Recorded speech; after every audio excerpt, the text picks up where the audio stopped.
Sahih al-Bukhari. Bismillahirrahmanirrahim. Të nderuar vëllezër dhe motra, kudo që jeni, mirë se erdhët në takimin e radhës rreth derseve të Imam Buhariut.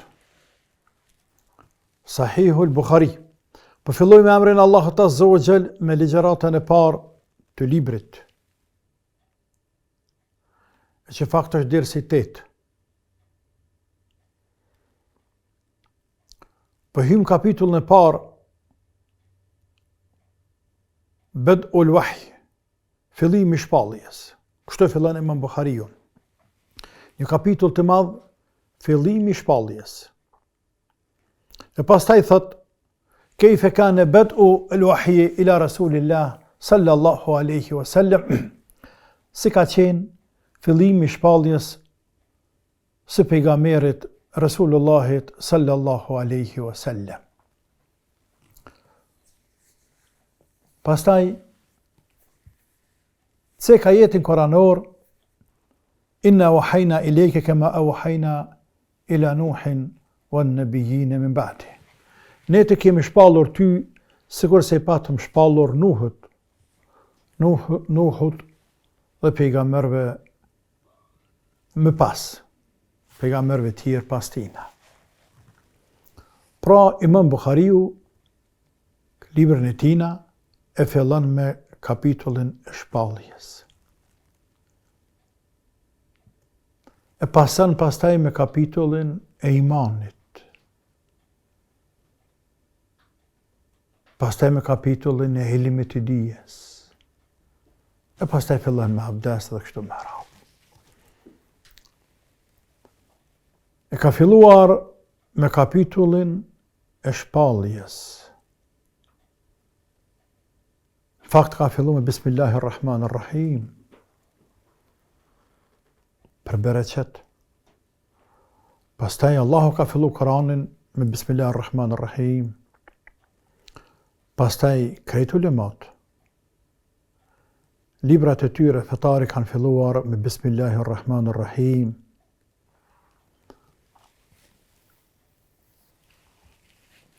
E pastaj fillon me kapitullin e shpalljes.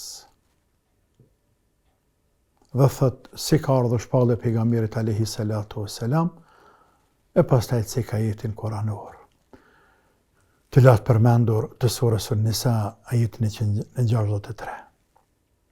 Ka filluar me kapitullin e shpalljes, sepse kur e emërtoi librin e tij e cekë se libri i tij përfshin sunetin e pejgamberit, jetën e pejgamberit sallallahu alaihi wasallam.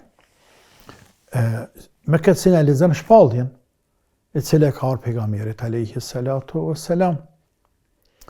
Pastaj kjo shpallje e cila ka jetin koranor, sepse kjo shpallje që ka ardhur pejgamberit është sikur se shpallja e cila ka ardhur pejgamberët e mëhershëm, dhe se shpallja e Zotit për pejgamberët është ligji i Allahut Azza wa Jall, që cekë i madhi Allah, inna wahajna ilejke, kema wahajna ila Nuhin wa nëbijine min ba'di. Ne të kemi shpallur ty, o Muhammed, sikurse i patëm shpallur Nuhut dhe pejgamberve pas tina. E ka cekur Allah i madhruar Nuhun, alayhi salam, e që ka pas edhe për atina pejgamber, por edhe pas tina pejgamber. E ka veçuar Nuhin, që kanë thënë ulemat, për faktin se Nuh alayhi salam është pejgamberi i parë të cilit Allahu i zbriti legjislacion, shariat. Është pejgamberi i parë ku populli i tij u shkatërrua me dënim nga qielli për mëkatet, shirkun e tyre. Është pejgamberi, është babai i dytë i njerëzimit mas Ademit alayhi salam, sepse prej djemët të ti, 3 djemëve të tina, Samit, Hamit dhe Jafethit, o shtuan njerëzimi, madje edhe vetë pejgamberi Muhammed, dhe të gjithë pejgamberët e tjerë janë prej këtyre 3 djemëve, o prej Samit, o prej Hamit, ose prej Jafethit. Njerëzimi është shtuar prej tyne deri në Kiamet. Pra fillon me kapitullin e shpalljes. Për çfarë është shpallja? Shpallja në aspektin gjësor është informim në heshtje, pavarësisht të tjerët. Ndërsa në aspektin shariatik, shpallja është informim me shariat. Është shpallje e cila vije prej anës Allahut. Por kur ceket shpallja është për qëllim personit të cilit i ka shpallur i madhi Allah Azza wa Jalla, që pejgamberi Muhammed sallallahu alaihi wasallam apo ndonjë pejgamberi tjetër në forma të ndryshme. Allahu e ka informuar, e ka zbritur mesazhin qiellor në forma të ndryshme. Qoftë drejtpërsë drejti, qoftë nëpërmjet melekut, qoftë nëpërmjet ëndrave, frymëzimit e të tjerë, të cilat forma të shpallës do të na vinë më vonë me emrin Allahut Azza wa Jalla. Imam Buhariu ara salavat me pejgamberin sallallahu alaihi wasallam në fillim fare. Dhe sigurisht se salavat duhet të binë të gjithë besimtarët mbi atë pejgamber të madh alayhi salatu wassalam, sepse është edhe urdhër i Allahut Azza wa Jall, ku Allahu i madhruar në suratul Ahzab ka thënë: Inna Allaha wa malaikatahu yusalluna ala nabi. Allahu i madhruar, vërtet Allahu i madhruar dhe melekët e tij bin salavat mbi pejgamberin alayhi salam. Ya ayyuhalladhina amanu sallu alayhi wa sallimu taslima. O ju besimtar, o ju musliman, bjerni salavat mbi pejgamberin alayhi salam dhe qeni selam atina. Bjerni salavat mbi te dhe qeni selam atij. E që nën kupton se Allah i madhruar vetë, lartë madhëria tina, i qenë salavat pejgamberit alayhi salatu wassalam, e që është për qëllim e bekanate, e mshiranate, e lavdranate para melezve të ti të këparia tina lartë, në qiellin e shtatë, po dhe melezve të tina, melaqet e Allahut Azza wa Jall, i qenë salavat pejgamberit Muhammed sallallahu alaihi wasallam, lutën për te, bien istikfar për te, e përmendin atë, e lavdrojnë atë, alaihi salatu wassalam. E që Allahu me këtë ajet koranor, po don me tregue pozitën e lartë që ka pejgamberi alaihi salatu wassalam lartë në qiell. Për askënd Allahu në Koran nuk ka thonë sikurse për këtë pejgamber. Për askënd, për asë një krijes, nuk ka thonë sikurse për këtë njeri, për pejgamberin Muhammed, me të cilin Allahu neve në ndëroj, sepse në bëri lider tonin, mësues tonin, të parin tonin, pejgamber tonin, alayhi salatu wassalam. E kjo nën kupton rrjedhimisht, përderisa ka pozitën kaq të lartë e madhi Allah dhe tekparia e Zotit lartë mbi qiell në shtatë, atër duhet ta ketë pozitën e lartë edhe tek ne njerëzit në tokë, dhe përderisa Allahu bie salavat mbi te dhe me laqet bin salavat mbi te, gjithsesi duhet të bini edhe ju musliman. Andaj edhe në ardhëran Allahu i madhruar duke thonë: o ju musliman, bjerni salavat dhe selam bi Muhammedin sallallahu alaihi wasallam. Kështu që ne bim salavat mbi te, aramja salavat e njerëzve ndajt pejgamberit alayhi salatu wassalam është lutje për te, dua për te, ngritje tina, ngritje pozitës së tina, rëndësisë së tina, peshës së tina, madhërimi çështjes së tij, i sunetit të tij, i traditës së tij alayhi salatu wassalam. Salavati i pejgamberit alayhi salatu wassalam nuk është thjesht salavat, është më shumë se sa kaq. Ka vlerë shumë të madhe. Ka vlerë shumë të madhe. Shumë hadithe kemi, të cilat mjafton ajetet që cek, por megjithatë edhe hadithet shumë ta kemi ku pejgamberi i Zotit sallallahu alaihi wasallam tregon se sa sevap, shpërblim ka robi nëse bie salavat mbi pejgamberin alayhi salatu wassalam. Për shembull, ka thënë bekuar: من صلى علي صلاة صلى الله عليه بها 10. Ai cili një salat ma qërë mua, pra njëherë bie salavat mbi mu, Allahu bie mbi te 10 herë. 10 herë. 10 herë. Të njëherë, Zoti për ty 10 herë. Dhe ka thonë, awlen nasi bi, yawm al-qiyamet, aktharuhum alayya salatan. Awlen nasi bi, yawm al-qiyamet, aktharuhum alayya salatan. Mëse afërmi, të konë ditën e kiametit, mëse afërmi pejgamberin ditën e kiametit, është ai cili mëse shumë të bie salavat mbi te, alayhi salatu wassalam. Dhe hadithet shumëta të tjera të këtij lloji.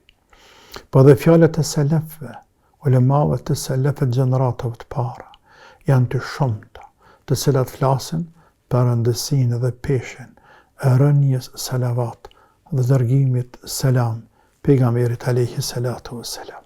Sa për lësrim, ka thënë Ebu Suleiman ad-Darani, kushdo të lësë Allahun për ndonjë nevojë, të fillon lutjen e tina me falënderim të Allahut, të fillon lutjen e tina me salavat pejgamberin sallallahu alaihi wasallam, pastaj le të kërkon Allahut çfarë të doj, e pastaj të përfundoj prap lutjen e tina me salavat me pejgamberin sallallahu alaihi wasallam. Ka thonë sepse Allahu i pranon dy salavatet.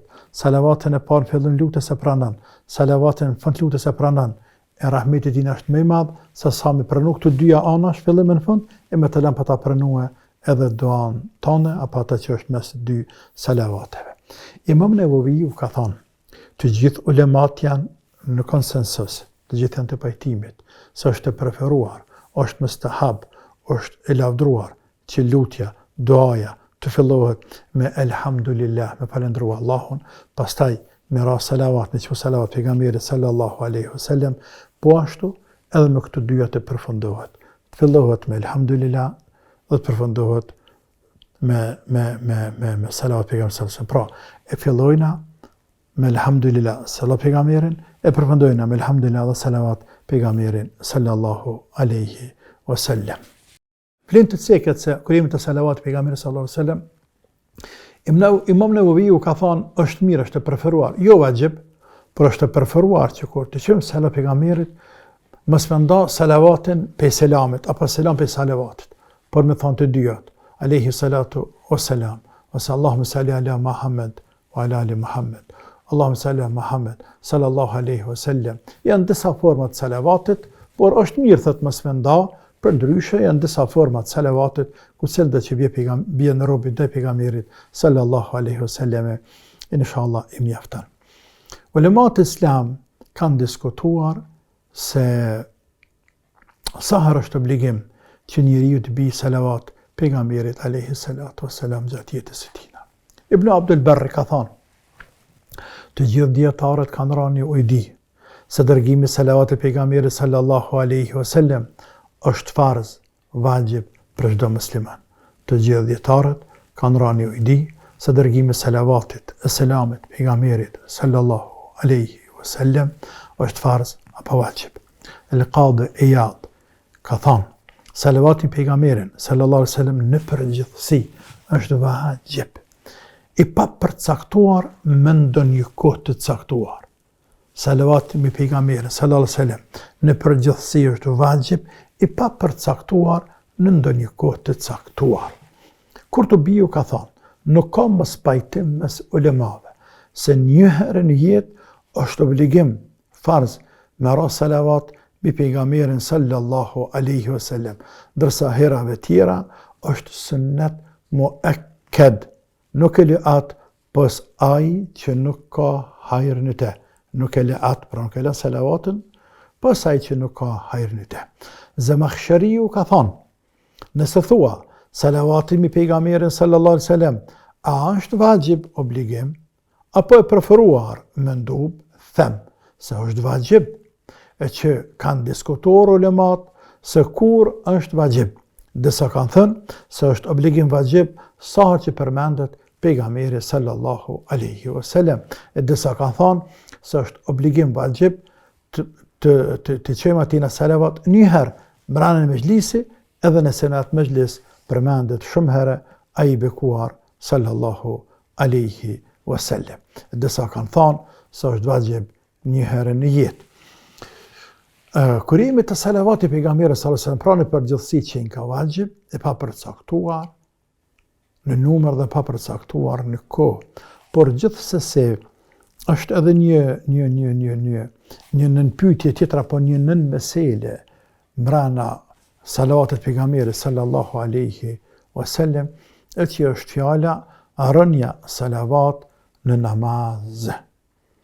Rënja salavat në namaz. A është vajib apo nuk është vajib? Ibnul Mundhir, Allah e pas pëshëruar, thot se shumica absolute dërmuese e ulemave thonë se është mustahab e preferuar që robi gjatë namazit të bie salavat me pejgamberin sallallahu alaihi wasallam. Dhe se nëse lën salavatin, namazet tina është i vlefshëm, dhe kështu mendon Maliku, kështu mendon Thauriu, kështu mendojnë ulemat e Hanefive dhe shumica absolute ulemave. Përkundër Shafive, të cilët thonë se rënja salavat mbi pejgamberin sallallahu alaihi wasallam në namaz është vajib, nuk bën pa te. Kjo ishte në pikat shkurtra ajo çfarë dëshëm të themi mbranda këtij dersi të parë, faktor dersi 8, për dersi i parë në kapitullin e parë të shpalljes, e flasim me emrin e Zotit, në vazhdim marrim hadithin e parë dhe kështu me radhë deri në takim në radhës. Selamu alaikum wa rahmetullahi wa barakatuh.